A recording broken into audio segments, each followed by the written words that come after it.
እዛው ነው በጣም እኮ አስገራሚ ነው። እንግዲህ የአማራ ህዝብ ትግል ከጀመረ ፋኖም እንቅስቃሴ አይደለም በአማራ ክልል አይደለም በኢትዮጵያ በዓለም አቀፍ ደረጃ ቀጠናዊ በሆነ መልኩም ትልቅ ተጽዕኖ እንደሚፈጥር እየተገለጸ ባለበት ሁኔታ የፋኖን ከለት ወደ ለት እየጠነከረ መምጣት ከለት ወደ ለት ተጽዕኖ ፈጣሪነቱ በመጪው የኢትዮጵያ ትልቁ ኃይል ሊሆን እንደሚችል ይህንን አቅም እያሳየ በመጣበት በዚህ ወቅት ላይ የራሱ የገዛ ልጆቹ ወይም የገዛ የአማራ ልጆች እርስ በእርስ የሚያደርጉት በተለይም ደግሞ ተመረናል የሚሉት አውራጃዊ ስሜት ውስጣቸው ገብቶ ለተለየው ክፍል እደግፋለሁ ይሄ የኔ ወገን ነው ያ የኔ ወገን ትልቁን ስዕል ተተው በቀጠናና በአውራጃ ስሜት ውስጥ ገብተው የሚያደርጉትና ለአገዛዙ ለብልጽግና መንግስት ምንድነው ትልቅ ጥንካሬ ሊሰጥ የሚችል ጉልበት ሊሰጥ የሚችል ፕሮፓጋንዳና ስም ማጥፋት ውስጥ መግባታቸው ያሳዝናል።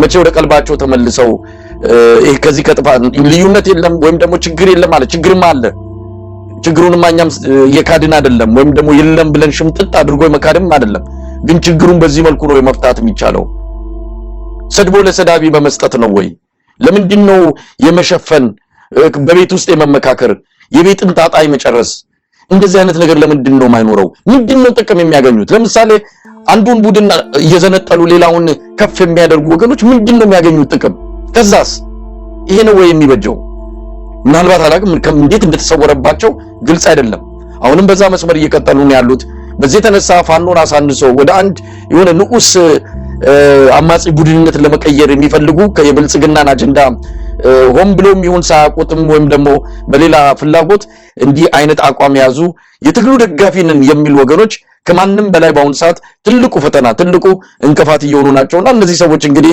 ምከረው ቢካለ ምን ምከረው እንደሚባል የሚመክረው ነገር ይምጣባቸውና ከዚህ ትግል ዞር ቢሉ እውነት ለመናገር ፋኖ በአጭር ጊዜ ውስጥ ውጤት ያመጣ ነበር የሚጎነጥሉት ነገሮች አሉ ከምንም በላይ ከአገዛዙ በላይ እንደነዚህ አይነት ትግሉን እንደግፋለን የሚሉ ባውራጃዊ ስሜት የተሸነፉ ሰዎች ናቸው ትልቅ እንቅፋት እየሆኑ ያሉትና እነዚህ ሰዎች አሁንም ጊዜው አረፈደም ወደ ቀልባቸው እንዲመለሱ እንግዲህ አሁንም መልእክቱ ሊደርሳቸው ይገባል እላለሁ እንግዲህ ቀደም ሲል ከውጤት አንፃር ነው ያነሳው ፋኖ የተዳከመ ቢሆን ፋኖ በልዩነት ውስጥ እንደዚህ አይነት ነገር ቢሆንም ማኖረው ዛሬ አገዛዙ የአማራ ክልል ሙስሊም አስተዳደር ውስጥ የገባውን ቀውስ አናይም ነበር የጸጥታ መዋቅሩን እኮ ያፈረሰው ፋኖ ነው አሁን ደግሞ ሲቪል አስተዳደሩ የፖለቲካ መዋቅሩ እየታመሰ ይገኛል ላብነትም የክልሉ ምክትል ርዕሰ መስተዳደር የተናገረውን እዚህ ላይ መጥቀስ ይቻላል ዘውዱ ከዚህ በኋላ ያለው ጉዳይ ደግሞ ክሪቲካል ለምሳሌ አመት ከስምንት ወር ተደራይቶ የሰራ የፖለቲካ መዋቅር የጸጥታ መዋቅር አለ እዚህ አይደርሰናል በዚህ መዋቅር በዚህ የጸጥታ መዋቅር እዚህ ደርሰናል በዚህ የፖለቲካ መዋቅር እዚህ ደርሰናል ስለዚህ ሪፎርሙን አጠናክረን እንቀጥላለን ማለት ነው እዚህ ላይ የሚሰራ ሪፎርም አሁን ጀምረናል ጸጥታ መዋቅር ላይ ጀምረናል ሪፎርም ይሄ በፓርቲ አሰራር በመንግስት አሰራር ነው የጀመረው ይሄ ለውጥ ስለ የግለሰብ ጉዳይ አይደለም ጊዜው ለውጥ ፈልጓል ከዚህ የበለጠ ለመመራት የፈለገ ህዝብ አለ ለመመራት የፈለገ መዋቅር አለ ሶ ያመራር ለውጥ ለማድረግ ጊዜው ደርሷል አሁንም በድጋሚ የሚያስገድድ ብዙ ነገር አለ ብዙ መልካም ነገር ሰርቶ ብዙ መስዋዕትነት ከፍሎ ብዙ አስተያየት ሁኔታ ፈጥሮ እዚህ ያደረሰን መዋቅር አለ ይሄን እናመሰግናለን ደግሞ ለወሩት ያስፈልጋል ተጣማቁ ላይ ማደረጀት ስንፈልግ ስንጀምር ለምንጫቸው ሰው እንደሚጮሁ ከሌ ገፊ ከሌ ተገፊ እንደዛ የሚባል ነገር የለም ሁለት ነገር በደንብ አስተውሎ ማየት አስፈላጊ ነው ይሄ ትግል የሚጠቅመው ለህዝብ ነው ይሄ ትግል የመንግስት ያዘው ትግል መዋቅሩ የጀመረው ትግል የሚጠቅመው ለህዝቡ ነው የሚጠቅመው ለራሱ ለመዋቅሩ ነው ለሚመራው አካል ነው የሚጠቅመው አመራር ስናወጣና ስናወርድ ለምን የሚከፋው አካል ይፈጠራል ለምን የሚደሰት አካል ይፈጠራል ኖር ነው ይሄ የራስ አሰራር ይሄን አጠናክረን እንቀጥላለን በአጭር ጊዜ ከክልል ጀምሮ እስከ ወረዳ ድረስ ያለው የጸጥታ መዋቅር እናደራጃለን ዘውዱ እንግዲህ እንደተከታተልከው ነው ይሄ ዝም ብሎ የመጣ መደናበር አይደለም ይሄ ዝም ብሎ የመጣ ግራ መጋባት አይደለም በርግጥ አንዳንድ አደገኛ የሆኑ መልክቶችንም አብሮ ሸፍኖ አስተላልፏል። ያው አብይ የሚፈልገው አንድ አጀንዳ አለ። አማራ ክልል በአውራጃዊ ስሜት በጎንደር በጎጃም በወሎና በሸዋ ደም እንዲቃቡ ይፈልጋሉ። አሁንም አንዳንድ ችግሮች ከዛ ጋር በተያዘ መልኩ ጎንደሮች ተመቱ፣ ጎንደሮች ከስራ ተባረሩ፣ ከኃላፊነት ተነሱ፣ ጎጃሞች ተቆጣጠሩት የሚል ስሜት መፍጠር ተፈልጓል። አሁንም እዛ አካባቢ ያለው ቀውስ ከዛ አንፃር እንዲሆን ተፈልጎ ይሄ ምክንያት እየተደረገ እየመጣ ነው። አይደለም፣ ምክንያቱ ሌላ ነው። ፋኖ የጀመረው ትግል ነው ይሄን ምስለኔ አስተዳደር እንደዚህ አቅመቢስ ያደረገው። አብይ አህመድ እዚህ ምስለኔው አስተዳደር ላይ ኢንቨስት እንዳደረገው ገንዘቡንም መዋቅሩንም ሁሉንም የብልጽግና አለ የሚባለውን በሙሉ ጠንካራ የሆኑ ሀብቶችን በሙሉ አማራ ክልል ላይ ያደረገው ይሄው በአንድ አመት ጊዜ ባልሞላ ጊዜ ውስጥ እንዲልፍስፍስ ወጥቶ የጸጥታ መዋቅሩ ተበትኗል። አሁን ደግሞ የፖለቲካ መዋቅሩ እየታመሰ ነው። አሁን ሰሞኑን የሚሰናበቱ አመራሮች እንደሚኖሩ ይጠበቃል። የዚህ ሰውዬ መልእክት ምክትል ፕሬዝዳንቱ መልእክት የሚያሳየው ይሄን ነው። እርምጃ ሊወስዱ ነው ከክልል እስከ ወረዳ። ስለዚህ ይሄ የማን ውጤት ነው? ሰው ውጤቱን እያየ እንደዚህ በአደባባይ ሲዝረከረኩና ግራ ተጋብተው እንደዚህ አይነት መግለጫ ሲሰጡ ይሄ የማን ውጤት ነው? እንደ አብይማ ልፋት ከሆነ እንዲህ በእግራቸው እንዲቆሙ ወፌ ላላ ብሏቸው ከፍተኛ የሆነ ጥረት ያደረገበት መዋቅር እንደዚህ በአጭር ጊዜ ውስጥ ሲንኮታኮት ግድ የለም። ይሄ ሞራል ሆኖ ይሄ ጉልበት ሆኖ ለተጨማሪ ድሎች ጨርሶ ነው ይሄንን አስተዳደር ከአማራ ክልል ጠራርጎ ለማስወጣት እንደውም የበለጠ ጉልበትና አቅም ይፈጥራል ብለን ወደዛ መሄድ ሲገባን እንደገና በሌሎች እንጭፍጫፊ ጉዳዮች እየተራኮትን የአገዛዙን የስልጣን እድሜ እያራዘምን ነው። ትንፋሽ እንዲያገኝ እያደረግነው ነው። ድሎቻችንን ለምን አንሰበስብም? ትንንሽ ድሎች ተጠራቅመው ትልቅ ድል ይሆናሉ። እንደዚህ አይነቱ ደግሞ በጣም ወሳኝና ቁልፍ የሆነ ድል ነው። ይህንን የበለጠ ማጠናከር ሲገባ እግር በመቆጠት እሾክ በመትከል የፋኖን ትግል አይቀርም ወደ ድል መግባቱ፣ ግን ጊዜውን ማራዘሙ ተገቢ አይደለም ለማለት ነው። ዘውዱ ነገ ደግሞ እሱ ነው የሚባለው። በእርግጠኝነት ነገር ነው እሱ ነው የሚባለው። ነገ ደግሞ እሱ ይባላል አይደል? እንደሚል ነው ሪፎርም ብሏል። ሪፎርም ያስፈልገናል ብሏል።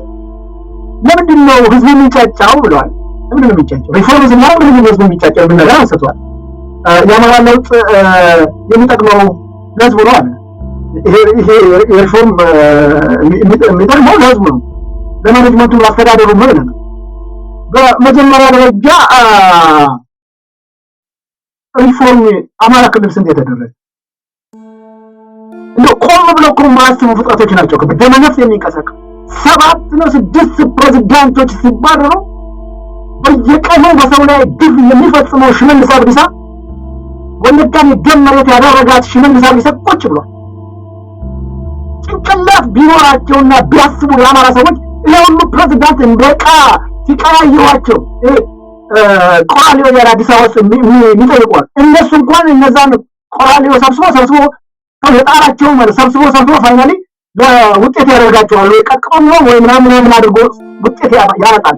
እነዚህ እኮ ከቆራሊዮ የባሱ በየቀኑ እንደ ቆሻሻ የሚጥላቸው አብይ አህመድ እንደፈለገ የሚያደርጋቸው ናቸው ከአማራ ክልል ሰዎች። አሁን ይሄ ልክ ትልቅ ጀብዱ እንደሰራ ለአማራ ህዝብ ትልቅ ሪፎርም እንደሚያመጣ ለአማራ ህዝብ ብዙ ስንት ሪፎርም የሚደረገው አማራ ክልል ስንት ጊዜ ሌሎቹንም ተዋቸው። ደግሞ ከክልል ደግሞ እስከ ወረዳ በመጀመሪያ ደረጃ ወረዳ ውስጥ አሁን አለ እንደ መዋቅር አለ ወይ? አሁን የሰው የሚናገረው ምን አይነት መዋቅርና አስተዳደር ኖሮት ነው ከወረዳ ድረስ የጸጥታ መዋቅሩን እንቀይራለን ምን ለራሱ በተንፈሻ አጥቶ ጠዋት ዛሬ ገደሉን አልገደሉኝ እዛው መሀል አጠገቡ አይደለም እንደ ባርክ ያለ በየቀኑ ቦምብ የሚፈነደው በየቀኑ። ትናንትና እኮ የፖሊስ ጣቢያ ውስጥ እኮ ቦምቡ ፈንድቶ እኮ መኪናውን አቃጥሎለታል እኮ ምንድን ነው የሚያወራው? እንዲህ አይነት ስራ በሚሰራበት የጸጥታ መዋቅር እንቀይራለን ማለት አረጋ ከበደ እኮ አዲስ አበባ ቁጭ እያለ የተደበቀ በሄሊኮፕተር እየመጣ እኮ ነው አንዳንዴ ብቅ ብሎ የሚታየው። አሁን እኮ ስንትና ስንት ግፍ የተፈጸመበትን ዜና የማይዘግብና አንዳንዴ ያርግ ስሉት የዛሬ ቁጭ ብሎ እሱን ያዳምጠዋል። ብዙዎቹ ነውር የተሞላበት ተግባር የሚፈጽሙ የሚሰሩትንና የሚያደርጉትን የማያውቁ ህሊና የሚባል እንጥፍጣሜ ባይኖራቸው ውስጥ የሌለ ከጠገባቸው አይማሩ። ኦሮሚያ ስንትና ስንት ግፍ እየፈጸሙ ያሉ ባለስልጣናቶች የማይንቀሳቀሱበት ትግራይ መልከት ውስጥ አይማሩም እንደ ከጠገባቸው ትግራይ አብይን እንዴት አድርገው ቆልምመው የሚፈልጉትን ሰው እንደመደቡ ጌታቸውን ቢወርድ ጧት ቀን ማታ ታገሉ፣ አወረዱት። የምንፈልገው አለ ጅራታ ተሰረረን አስቀመጡ። አይማሩም። በሚፈልጉት መልኩ እየሰሩ ነው የሚገኙት። 270,000 ወታደሮችን ቁጭ አድርገው አብይ ከ8 ቢሊዮን ብር በላይ እየሰጠ ሲያበላና ሲያጠጣቸው እነዚህ ወገኖቻቸውን ይገላሉ፣ ያስገድላሉ።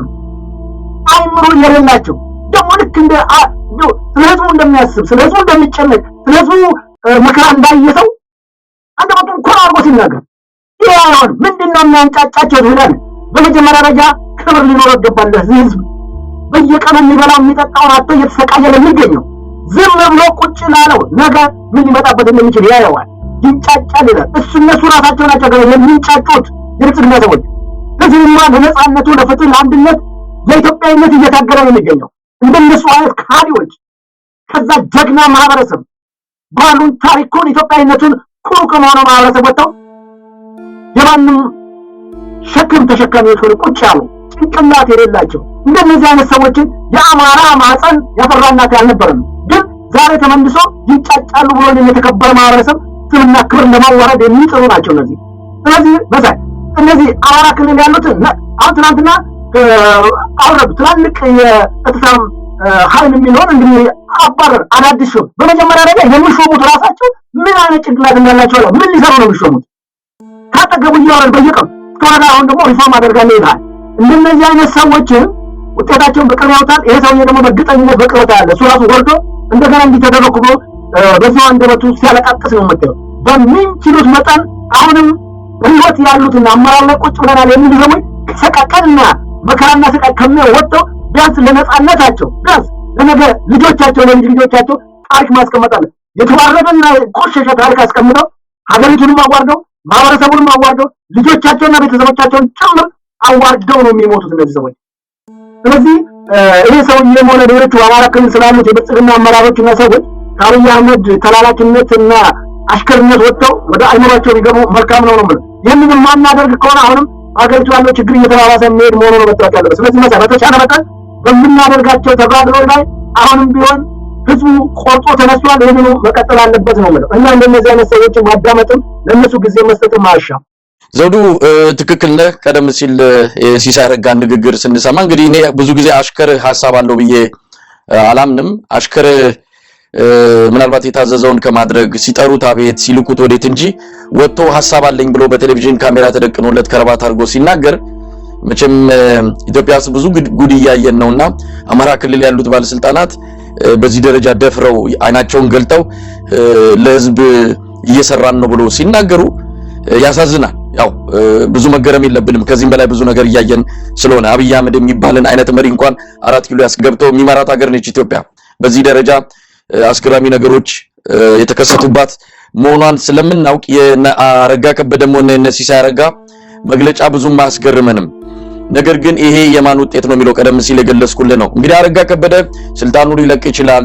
ምንም መጀመሪያውን ስልጣን አለው ወይ? በመኮድ ግቢ ውስጥ ቤተሰቡ ምኑን ይዞ ገብቶ ከአዲስ አበባ እየተመላለሰ በአውሮፕላንና በሄሊኮፕተር የሚመራ ሰው ህዝብ እየመራ ነው ስልጣን አለው ብሎ ለመናገር በጣም ከባድ ነገር ነው። ለማንኛውም እናየዋለን። ሰሞኑን የሚመቱ ሰዎች አሉ፣ የሚፈናቀሉ ሰዎች አሉ። ምናልባትም የሚመቱት ሰዎች ከመዋቅሩ እንዲወጡ የተደረጉት ሰዎች ደግሞ አርፈው የሚቀመጡ ናቸው አይደለም። እነሱንም እንግዲህ በሂደት የምናየው ነው። በተለይ ጸጥታ መዋቅሩ ጋር ያለው ክፍተት በጣም ከባድ ነው የሚባለው። ይሄ በተለይ አድማ በታኝ ሚሊሻ ሰራዊት ጋር በተያያዘ እስከታች እስከ ወረዳ ድረስ ያለው የጸጥታ መዋቅር አብይ ዝም ብሎ በቀላሉ የሚበጣጥሰው አይደለም። ስለዚህ ዝም ብሎ በአንድ መግለጫ ወጥተው እስከ ወረዳ ያለውን እንለውጣለን መዋቅሩን አሻሽለናል እንደዚህ ተብሎ በቃላት አሽሞንሙኖ የሚገለጽ አይደለም። ብዙ ችግሮች ነው ያሉት። አንድ ቦታ ከተተረተረ መመለሻ መቆሚያ የሌለው እንደሆነ ነው የሚነገረው። እንግዲህ በሂደት አብረን የምናየው ይሆናል። ዘውድ ወደ ብሔራዊ የደህንነት ምክር ቤቱ መግለጫ እንምጣ። የብሔራዊ የደህንነት ምክር ቤቱ ዛሬ መግለጫ አውጥቷል። ሁለት ነገሮችን ብቻ ላንሳና ወደ ዝርዝሩ እንገባለን። አንደኛ የተሰበሰቡት ዛሬ ነው። ምናልባትም ከሁለት ከ3 ሰዓት በላይ አብረው አልቆዩም። ተወያየን ብለው በመግለጫ ያወጡት ግን በጣም ብዙ ጉዳዮችን ጥልቅ የሆኑ ጉዳዮችን በጥልቀትም ስለሚሉ ብዙ ነገሮችን የዳሰሱበት ነው። እንዴት በዚህ አጭር ጊዜ ይሄን ሁሉ ጉዳይ ሊመለከቱ ሊወያዩ ቻሉ?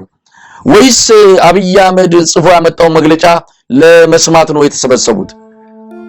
ይሄ በአንድ ሰው የተጻፈ ያው ከጻጻፉም ከቋንቋም እንደምትረዳው ተወያይተውበት ያደረጉት ሳይሆን አንድ አካል አዘጋጅቶ የመጣውን ተነበበላቸው፣ ሰሙት፣ አጽድቀውት ተለያዩ እንጂ ተመካክረው ተወያይተው የሚባለው ነገር እንደው ብዙም የሚያስኬድ አይደለም። እንደው ዋና ጉዳይ ባይሆንም ይሄንን ከፕሮሲጀር አንፃር ከአካሄድ አንፃር ይሄ ብዙም ያሳምን አይደለም የሚለውን ለማንሳት ነው።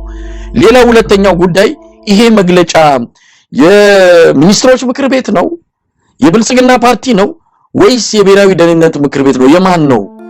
የብልጽግና ፓርቲም ይመስላል። አብይ አህመድ ባለፈው ምክር ቤት ካቀረበውና የብልጽግና ፓርቲ ጉባኤ ላይ ካቀረበው ሪፖርት በምንድን ነው የሚለየው? እንዴት ነው አንድ የደህንነት ምክር ቤት ስለ ኢኮኖሚም ጉዳይ ስለ ወደብ ጉዳይ ይሁን፣ በእርግጥ ወደብ ከደህንነት ጋር ሊያዝ የሚችልባቸው ነገሮች አሉ። ከዲፕሎማሲና ከአጠቃላይ ነገሮች ጋር ሲያዝ ምናልባት የደህንነት ምክር ቤቱ አባል ስለሆነ የውጭ ጉዳይ ሚኒስቴርም ሊመለከተው ይችላል። ግን በርካታ ጉዳዮች ኢትዮጵያን አፍነው ያዙ። እዛው አፍንጫቸው ስር 200 ሰዎች በአንድ ወር ልዩነት ውስጥ የታገቱበት ሁኔታ፣ ዛሬ ያነሳነው የቦምብ ማነው የባቡር መቃጠል፣ ብዙ ነገሮችን መፍታት ያልቻለ እንዴት ነው አሁን ስለ ኢኮኖሚ ጉዳይ ስለ አይኤምኤፍ መዋየት ምን አገባው? እንዲህ አይነት ነገሮችን እንድናነሳ ዘንድ እንገደዳለን።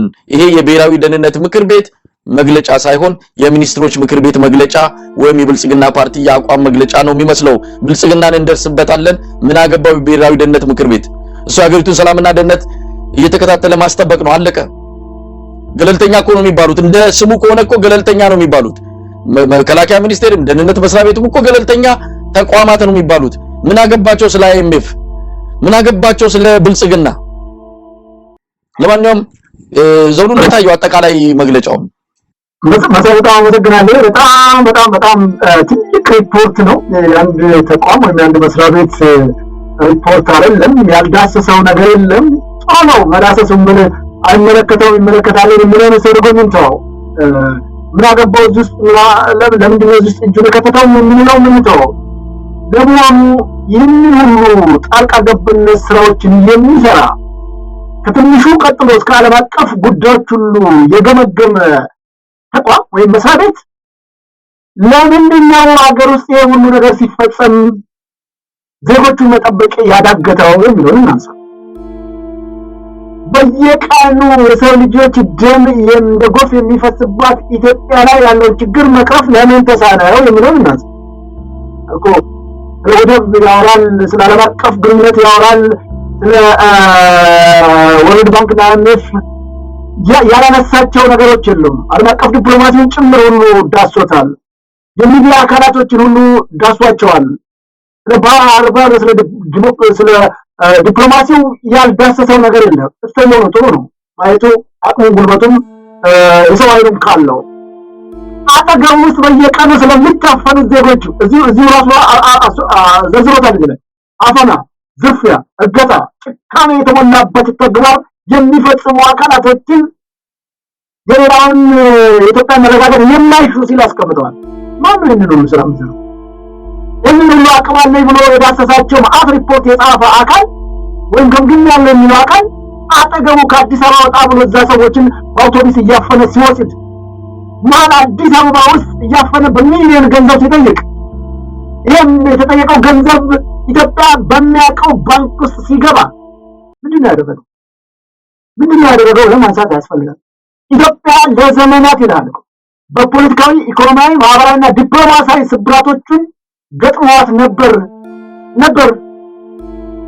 አሁን ልክ ሰላም እንደሆነ ሀገሩ ምንም ችግር እንደሌለ አልጋ ባልጋ እንደሆነ ህዝቡ እንደፈለገ ሰው እየወጣ የሚገባባት ሰላምና ጸጥታ የተከበረባት ሰዎች ሰርተው የሚኖሩባት የኢንቨስትመንት ተቋሙ በአግባቡ ስራውን እየሰራ እንዳለ ቱሪስት ወደ ሀገሪቱ እየፈሰሰ እንዳለ ተማሪዎች በአግባቡ ትምህርታቸው 9 ሚሊዮን ትምህርት ሚኒስቴር ያመነው ከ7 ሚሊዮን በላይ ተማሪዎች ትምህርት እየተማሩ አይደለም ብሎ በሚገልጽበት ምድር ላይ ገጥሟት ነበር ከዚህ በፊት።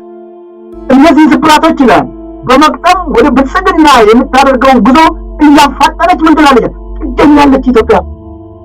አሰፍሩ ይህን ነው ገመገምኩ የሚለው አካል ይህን ነው የገመገመው። ምን አይነት ስልጣኔ ላይ ነው ኢትዮጵያ እየደረሰች ያለችው? በሚያሳፍርና በሚያዋርድ ሁኔታ ሀገሪቱ አዘቅት ውስጥ የገባችበት የዓለም አቀፍ ዲፕሎማሲያችን ጭቃ ውስጥ የተዘፈቀበት አምባሳደሮቻችን ዲፕሎማት ተብለው በየቦታው የተቀመጡ ምን እንደሚሰሩ እንኳን የማያውቁ እውቀቱ ልምዱ የሌላቸው ዝም ብለው በደመነፍስ የሚንቀሳቀሱ ሲላኩም በእውቀታቸው በትምህርታቸው በችሎታቸው ሳይሆን በሜሪት ተወሰነ የውጭ ጉዳይ ሚኒስትር የሚልካቸው ከሌ የሚባለው ሰውዬ እስቲ ሄድና ልጆቹና ቤተሰቦቹን ያስተምር የተሻለ ነገር ልጆቹ እንዲያገኙ ይሁን።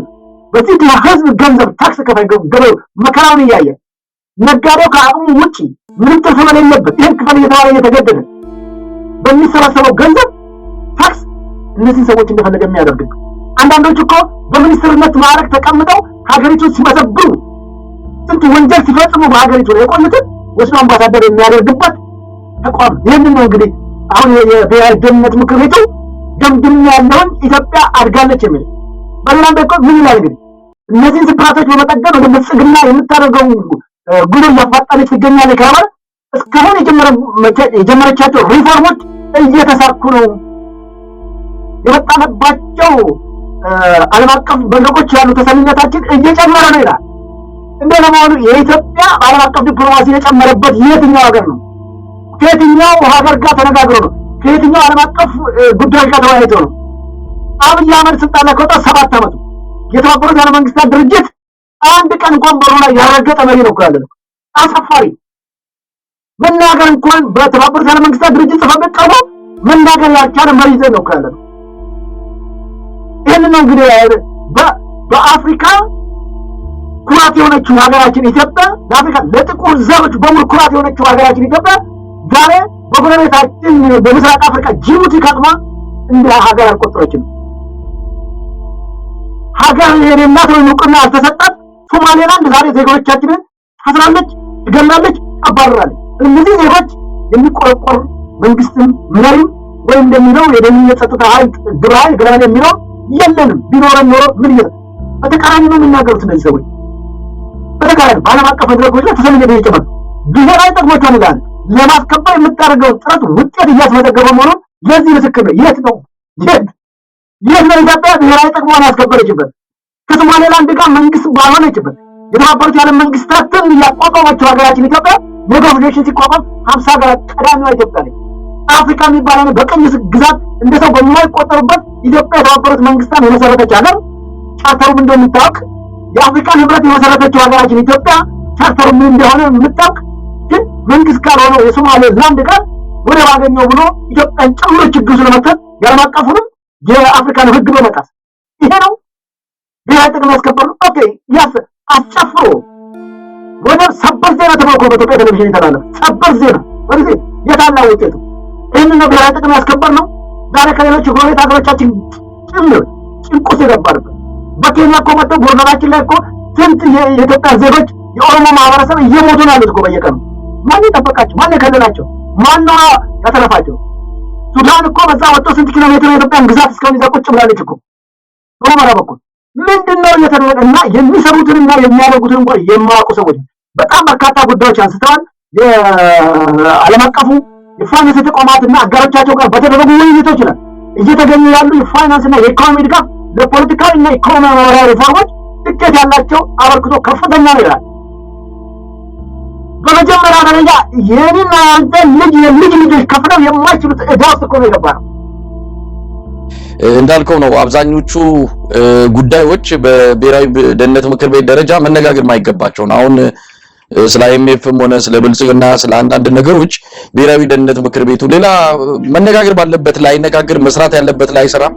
ቅድም ያልካቸው ከአዲስ አበባ ብዙም ርቀት በሌላቸው ሰሜን ሸዋ ውስጥ በ45 ቀናት ውስጥ 6 የኦሮሚያ ክልል የዞን አመራሮች ተገለዋል። የጸጥታ አመራሮች ተገለዋል። ከ200 በላይ የመንግስት ታጣቂዎች የጸረ ሽምቅ በሌላ መልኩ የተደራጀ የመንግስት ኃይሎች ተገለዋል። ከአዲስ አበባ በ30 እና 40 ኪሎ ሜትር ውስጥ ምናልባትም ረዘመ ከተባለ 70 ኪሎ ሜትር ውስጥ ይህንን መከላከል ያልቻለ የብሔራዊ ደህንነት ምክር ቤት ስለምንድን ነው የሚያወራው? አንተ እንዳልከው ነው በየቦታው እገታው፣ ጦርነቱ፣ ግጭቱ ለሌላ አካል ማላከክ እኮ አይደለም። ሌላ አካልም ካለ ማስታገስ፣ ህግና ስርዓት ማስከበር ያለበት የተቋም ነው። የማንን ጎፈሬ ነው የሚያበጥረው? ይህንን ሳያደርግ መጥተው እነከሌ ናቸው እነሱ ናቸው አይነት ሌላ ላይ ጣት መጠንቆል እኮ አይደለም የሚጠበቅበት። ስራውን ይስራ። ስማችን እየጠፋ ነው። አሁን እንግዲህ ከሚዲያዎችና ከሐሰተኛ መረጃ ጋር አያይዘው ያልኩ ስማችን እየጠፋ ነው። ምን መልካም ስም አላቸውና ነው እንዴ? እኛ አይደለም ያጠፋ ነው፣ ተግባራቸው ነው። ሰው እንዴት በስሙ ሲጠሩት ይከፋዋል? በስማቸው ነው የጠራናቸው። ወንበዴዎች ናችሁ፣ አቅመቢሶች ናችሁ፣ ሌቦች ናችሁ፣ ዘረኞች ናቸው ያልነው ዝም ብለን ከሌላ ቦታ አምጥተን አይደለም፣ ምግባራቸውን ነው የሚገልጸው። ስለዚህ ስማችን ጠፋ እንዳልከው አሁን ሰሞኑ ምናልባት ከዚህ መግለጫ የተረዳሁት ነገር የሚታሰሩ ሰዎች አሉ፣ አፈናው ይበረክታል። የሚዲያ ተቋማት ውስጥ እንዲሁ እነሱን የሚተቹ ካሉ እነሱም ይያዙ፣ ፓርላማም ሳይቀር ስማችንን ያጠፉዋሉ፣ በጥላሸት ይቀቡናሉ እያሉ ምክንያት ሰበብ እየደረደሩ የሚያስሩት ሰው የሚያፍኑት ሰው በሚቀጥሉት ቀናት ውስጥ እንደሚኖር ነው የሚጠበቀው። ከወደብ አንጻር ያነሱትም እንግዲህ ምንድነው አብይ አህመድ ይሄንን አጀንዳ አልተዋለ ደግሞ ከዚህም ከዛም ያጣቅሳል። አንዴ ሰላማዊ ነው ይላል፣ አንዴ በኃይል ነው ይላል። ሰሞኑን በኦሮሚያ ክልል ደረጃ የተካሄደውን የአብይ 7ኛ ዓመት በዓለ ሲመት አስመልክቶ አይታል። መርከብ ሰርተው እንደዛ አይነት ነገር ፍለጋ በሚመስል መልኩ የሚተላለፉት መልእክቶች ቀይ ባህር ወደብ እኮ እንዲኖረን ያስፈልጋል፣ የባህር በር ቢኖረን አንጠላም፣ ያደለም ጉዳዩ እንዴት እናገኘው የሚለው ነው። እንዴት እናገኘው የሚለው ላይ አቅጣጫ አላስቀመጠም እኮ። ግለቱ መጨመር አለበት ይላል አሁን መግለጫው ላይ። ግለቱ ምን ነበረ? አብይ ይዞ የመጣው መስመር ምንድነው? በጦርነት በኃይል ነው፣ በህግ ካልሆነም በኃይል። በህግ ለማድረግ መነጋገር ነው፣ በዲፕሎማሲ ለማድረግ መነጋገር ነው። እንዲህ ፊት ዝም ብሎ የጦርነት ነጋሪት እየጎሰሙ ሳይሆን እሱን ትቶ መነጋገር፣ መወያየት፣ እንዴት እናገኛለን ብሎ ካላቸው ሀገራት ጋር የዲፕሎማሲ ውይይት ማድረግ ነው። ከዛ ያለፈ ግን ኃይል የተቀላቀለበት መብታችን ነው የባህር በር ይኖረናል እያሉ ወታደሮቹም እየወጡ የሚናገሩት በኃይል በጉልበት ይህንን ነገር እናገኛለን የሚል እቅድ ስላላቸው ነው። ያንን ነው እናስቀጥላለን ያሉት። በዚህ መግለጫ ላይ ግለቱ ይጨምራል ያሉት የወደብ የማግኘት እንቅስቃሴያችን ግለቱ መጨመር አለበት፣ ግለቱን ጠብቆ ይሄድ ያሉት በወታደራዊ በኃይል ይህንን እናሳካለን ብለው ስላመኑ ነው። እንግዲህ ይሄ ይሆናል። አሁንም ሁልጊዜም እንደምንለው የኢትዮጵያ ሕዝብ ከዚህ አጀንዳ ጋር አብሮ አይሰለፍም። የኢትዮጵያ ሕዝብ እዛ ሩቅ ላለው ወደብ አይደለም፣ አጠገቡ ያለውንም የራሱን ቤት እየተነጠቀ ነው፣ የሚያድርበትን ቤት እያጣ ነው፣ ሀገር አልባ እየተደረገ ነው፣ ሀገሪቱ የጥቂቶች እየሆነች ነው። ይህንን የሀገር ባለቤትነት መብቱን ሳያገኝ ሳያስከብር ወዴትም ቦታ መሄድበት ምንም አይነት ምክንያት የለውም። ስለዚህ ይህ አጀንዳ የኢትዮጵያ ሕዝብ አጀንዳ አይደለም። ብሔራዊ የደህንነት ምክር ቤቱ አማራ ክልልን ተቆጣጥሯል። ይህ አገዛዝ ትግራይን ተቆጣጥሯል። ይሄው እኮ አሁን ትላንትና ያየነው እኮ የጀነራል ታደሰና የጌታቸው ረዳ የስልጣን ርክክብ እኮ ሌላ ነገር አይደለም። አብይ አህመድ መልፈስፈሱን፣ አብይ አህመድ መሸነፉን የሚያረጋግጥ ነው። አብይ አህመድ የሾመውን ሰው በመፈንቅለ መንግስት አንስተው እኛ የምንፈልገው ይሄ ነው ብሎ ሲያመጡ አዲስ አበባ ድግስ ደግሶ ተቀብያለሁ ያለበትን የትላንቱን የሽንፈት ቸበርቻቻ እንዴት እንድንቆጥርላቸው እንደፈለጉ ምናልባት ለብልጽግና ደጋፊዎቻቸው ሳያላምጡ ለሚወጡት ሊያሳምናቸው ይችላል። የትላንቱ ግርግር ግን አብይ ምን ያህል እየተዳከመ እንደመጣ ትንሽ ገፋ አድርጎ የሚመጣ ኃይል ካለ ይሄ ሰውዬ ቤተ መንግስትም ቶሎ የሚቀመጥ እንዳልሆነ ወደ ሆነ ቦታ ብስ ብሎ ሊሄድ እንደሚችል ምልክት ያየንበት ነው። ማንኛውንም ነገር ለመስጠት ዝግጁ ነው ገፍቶ የመጣ ኃይል ካለ። ሌላው ከአይኤምኤፍ ጋር የተገናኘው ነገር ነው። አይኤምኤፍ እዚህ ጋር ለምን የብሔራዊ ደህንነት ምክር ቤት ስብሰባ ላይ እንደተነሳ እናቅም። የኢኮኖሚ ጉዳይ ነው። ይሄን በሚመለከት በእውነት በዓለም ታሪክ ታይቶም ተሰምቶም በማይታወቅ መልኩ አይኤምኤፍ ሙሉ በሙሉ ብሔራዊ ባንኩን የተቆጣጠረበት የብሔራዊ ባንኩ ገዢ ማሞ ምህረቱ ትዕዛዝ የሚቀበለው ከ4 ኪሎ ሳይሆን ከዚህ ከፔንሲልቬኒያ አቬኒው እዚህ ዋሽንግተን ዲሲ ከሚገኘው የአይኤምኤፍ ዋና ማዘዣ ጣቢያ ነው በኢሜል እና በስልክ ትዕዛዝ የሚቀበለው። አይኤምኤፍ ተቆጣጥሮታል። ሌሎች ሀገራት እንደዚህ የአይኤምኤፍ ጣልቃ ገብነት አለ? አዎ። እንደ ኢትዮጵያ ግን ሙሉ በሙሉ የተቆጣጠረው ሀገር የለም። ምናልባትም ሌላ ስም ልንሰጠው እንችላለን እንጂ ቅኝ ተገዝተናል። ቅኝ መገዛት በለው እንዲህ ሀገርን አሳልፎ የሰጠ አገዛዝ ዛሬ ወጥቶ እንዲህ አይነት መግለጫ ሲሰጥ ለማያውቃችሁ በደንብ ለምንመረምር ሰዎች የምንረዳው ግን በሌላ መልኩ መሆኑን ልንገልጽላቸው እንፈልጋለን። ሰሞኑን የብሔራዊ ባንክ ማነው የኢትዮጵያ ንግድ ባንክ ፕሬዝዳንት የተናገረውን እዚህ ላይ መጥቀስ ያስፈልጋል። የኢትዮጵያ ንግድ ባንክ እየተዳከመ ነው። ክልሎች ገንዘባቸውን ከኢትዮጵያ ንግድ ባንክ እያወጡ በብሔር ለተሰየሙ ባንኮች እዛ እያስገቡ ነው። ንግድ ባንክ እየተዳከመ ነው። ደንበኞች እየሰሹ ነው። የክልል ባንኮች የክልል ሲባል በብሔር የተመሰረቱ ባንኮች ናቸው አሁን አቅም እያገኙ የመጡት። ይሄ ወዴት እያመራ ነው? ኢትዮጵያ ወዴት እየሄደች ነው? ፖለቲካው በዘር ተያዘ ታንቆ፣ አሁን ኢኮኖሚው በዘር ተይዞ ታንቋል። ነገ ከነገ ወዲያ ምን ልንሆነው? ይህ በጣም አስጊ የሆነ መስመር በተለይ በአብይ አህመድ ዘመነ ስልጣን እንዲህ አይነቱን ነገር የገጠማት ኢትዮጵያ ብልጽግና ልታይ ነው የሚል መሸንጊያ ሲመጣ ይሄ ስላቅና ለህዝብ ያለን ንቀት ከሚያሳዩ የአብይ አህመድ አካሄዶች አንዱ ነው ብሎ መውሰድ የሚቻል ነው። እንግዲህ ብዙ ነገር አንስተዋል። በኢንተርፖል አማካኝነት ይመስለኛል ከሌሎች የውጭ አጋሮቻችን ጋር ሆነን የኛን ስም የሚያጠፉትንም ህጋዊ እርምጃ እንወስዳለን ብለዋል። እንግዲህ ወደኛ ሊመጡ መሰለኝ ሁሉ ጊዜ ይወሰውሱናል። በኢንተርፖል አማካኝነት በዛ ያሉ የኛን አፍ ለማዘጋት የኛን የህዝብ ድምጽ መሆናችንን ለማስቆም የሚያደርጉት መፍጨርጨር የትም እንደማያደርሳቸው በተደጋጋሚ አይተውታል። በነገራችን ላይ የደህንነት ምክር ቤት ውስጥ ከተሰበሰቡት አብዛኞቹ ወደ አሜሪካ መምጣት አይችሉም። ማዕቀብ ተጥሎባቸው አባው ታደሰ አሜሪካ መምጣት አይችልም። እነ ብርሃኑ ጁላ ወደ አሜሪካ መምጣት አይችሉም። አብይ አህመድ ከህግ አንፃር ከቪዛ አንፃር ይሁን አናውቅም፣ ግን አሜሪካ መምጣት አይችልም። እንደነዚህ አይነት ሰዎች ናቸው እንግዲህ በዓለም አቀፍ ከኢንተርፖል ጋር በመተባበር እኛን ስም እያጠፉ ያሉ እየሰደቡን ያሉንን በህግ ጥላ ስር ወይም ደግሞ በህግ እንዲያዙ እናደርጋለን የሚሉት። ለማንኛውም ይሄ ምንም ከወረቀት እና ምንድነው ከተጻፈበት ቀለም ያለፈ ክብደት የሌለው መግለጫ እንጂ የኢትዮጵያን ወቅታዊ የደህንነትና አጠቃላይ የጸጥታ ሁኔታ የሚያሳይ አይደለም በሚለው መደምደሙ የሚሻል ይመስለኛል። ሰዎች ወደ አሜሪካ አይመጡም ያልከው ምን ሊሰሩ ነው የሚመጡት ነው? ታስታውስ እንደሆነ አብይ አህመድ እኮ አውሮፓኖች በሙሉ እኮ ነው እንግሊዝንም ጨምሮ በቃ ህዝቡ ነቅሎ ወደ ጀርመን ላይ ይገኛሉ ስላለ እዛ ነበር ከዋናው የአውሮፓ ግዛት ተሰብስቦ ወደዛ የጎረፈው። ለምን ማለችን ነው በቃ ይሄንን የመሰለ ሰው አናገኝም ብለህ እናንተ ጋር የምታስታውሰው ነው። ዋሽንግተን ዲሲ ላይ በተደረገው ሰው እኮ ወንበር አጥቶ ሜዳ ላይ ውጭ ሁሉ የቆመ እንደነበረ ነው የሚያመለክት። በጣም በሚገርም ሁኔታ አሁን የት ነው የሚሄደው? ማን ነው ለማነጋገር ምን ሊሰራ ነው የሚሄደው? እንደሌላ ተደብቆ ሊሄድ ይችላል። ልክ ስለ ውጭ ሀገር መምጣት ትላለህ። አገር ውስጥ እኮ በሄሊኮፕተር ሄዳል ቢላል ነው ማለት ከዛ በሳይክል ሄድና ጠፍቶ መሪያችን እንደዚህ ነው ይላል እሱ ሰዎች። መሪ እንደዚህ አይደለም። ይገባ በክብር ነው። ነገ ወደዚህ ቦታ ሄዳል ተብሎ ይነገራል። የሚሄድበት ጉዳይ ይገለጻል። ህዝቡን ሊቀበል ይደረጋል። አሰራሩ እንደዛ ነው። ይሄን እንደሌባ ሄዳል፣ እንደሌባ ወጥቶ ሄዳል። ተሳቆ ምን ይመጣብኝ ብሎ ግን ለምሳሌ ሰው በሌለበት ዙሪያውን ምናልባትም በታንክ በከባድ መሳሪያ በድሮን ጭምር ተወጥሮ እዛች አካባቢ ዞር ይልና ይሄና ወሪያችን እዚህ ጋር ደርሶ እንደዚህ ያጣ ይሄ ሰው ወደ ውጭ ሀገር ሄደስ ምን ሊሰራ ነው? ምን የሚሆን ነገር ሌላው ባንክ ቅድም ያነሳውን በተመለከተ ከንግድ ባንክ አውጥተው ወደ የዘርቋጣቸው ማስገባት ብቻ አይደለም 1.3 ትሪሊዮን ብር ኢትዮጵያ መንግስት ወስዷል። ከዚህ ወስዶብናል። ምን ሲተበድሯል ግላስ በትሪሊዮን የሚቆጠር ገንዘብ ያገኙት የህዝቡ ገንዘብ ማለት ወስደውበታል። ስለዚህ ነገ ሁሉም እንደዚህ አይነት በጣም በሚያሳፍን በወረደ ሁኔታ አገሪቱ ወደቀችበት ዶላር እስከ ኢህአዴግ እስከሚገባ 2 ብር ከምናምን የነበረው ዛሬ ስንት ነው የሚቆጠር?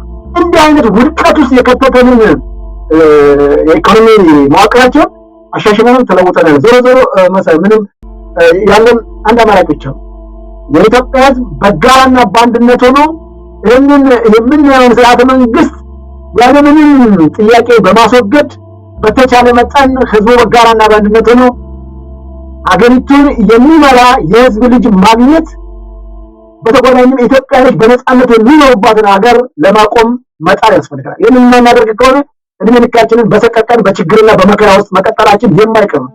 በተለይ ለዚህ ትግል ይጠቅማል ብለው ስራ የሚሰሩ አካላቶች በሚችሉት አቅም ቆም ብለው ማሰብ ያስፈልጋቸዋል። የሚወረውሯቸው ድንጋዮች ትግሉን የሚያደናቅፍ እንዳይሆን መጠንቀቅ ያስፈልጋል። ይህን እስካላደረግን ድረስ ዛሬም አብይ አህመድ እኮ በሺህ የሚቆጠሩ አቀንቃኝ እንደታል እሱም ይደግፉ ፋኖን እንዲፍረከረክ ፋኖ ተበታትኗል እያሉ በየቀኑ በየደቂቃው የሚወተውቱለት እኮ በሚሊዮን የሚቆጠር ገንዘብ የተከፈላቸው የተሰየሙለት አሉ። ስለ ትግሉና ስለ ኢትዮጵያ ህዝብ ይጨነቃል የሚለው እዛው ምን አስገባች? መስዋዕት አብይ አህመድ ተጨማሪ ስራ የሚሰሩለት። ስለዚህ ቆም ብለን አስበን ኢትዮጵያና ሀገራችን ዜጎቿን ጭምር የተሻለች ሀገር የቀድሞ ኢትዮጵያ በፍቅር በአንድነት እያንዳንዱ ጎሳ እያንዳንዱ ብሔር እያንዳንዱ ሃይማኖት በፍቅር የሚኖርባት ሀገር የዓለም ተምሳሌት የሆነችው ሀገራችን ኢትዮጵያ በተለይ በሃይማኖት ሀገር በእስልምናና በክርስትና ብዙ ቦታ ዝግቦች አሉ። ኢትዮጵያ ግን አባት እስላም እናት ክርስቲያን አንዱ ልጅ እስላም አንዱ ልጅ ክርስቲያን እየሆኑ የሚኖርባት በፍቅር አንድነት የሆነች ሀገራችን ኢትዮጵያን አሁንም በመተሳሰብ በመቻቻል አንዱ ከአንዱ ጋር በመናበብ ሀገራችን ኢትዮጵያን የተሻለች ለማድረግ በጋራ መስራት ይጠበቅብናል ነው የምለው። አመሰግናለሁ። ዘውዱ በጣም አመሰግናለሁ። እንግዲህ በዚሁ የዛሬውን ስርጭት እናበቃለን። ያው በርከት ያሉ ርዕሰ ጉዳዮች ቢኖሩም ካለን ጊዜ አንፃር ከዚህ በላይ አይፈቅድልንም። በጣም ነው ማመሰግንህ። ተመልካቾች የዘውዱ ሾውን እንድትከታተሉ ዛሬም በዚህ አጋጣሚ ልንገልጽ እንወዳለን። ዘውዱ ሾው በዩቲዩብ በየዕለቱ ዜናዎችን ጨምሮ የውይይት ፕሮግራሞችን የሚያቀርብ መረጃዎችን በተከታታይ በማቅረብ የሚታወቅ እንደዚሁም ተከታታይ የሆነ ስራ በመስራት ትልቅ አስተዋጽኦ እያደረገ ያለ ቻናል ነው። እዛ ላይ ቤተሰብ በመሆን ዘውዱንም እንድታበረታቱ በዚሁም በመረጃና በውይይቶች ላይ በመሳተፍ በዚህ አጋጣሚ ጥሪ እናደርጋለን። ዘውዱ በርታ። በጣም ነው ማመሰግነው። ከልብ አመሰግናለሁ መሳይ። ዘረስልኝ ተመልካቾቻችን በዚሁ የዛሬውን አበቃን። ስለተከታተላችሁ ምስጋናችን ከልብ ነው። ኢትዮጵያ በክብር ለዘላለም ትኑር። ጤና ይስጥልን።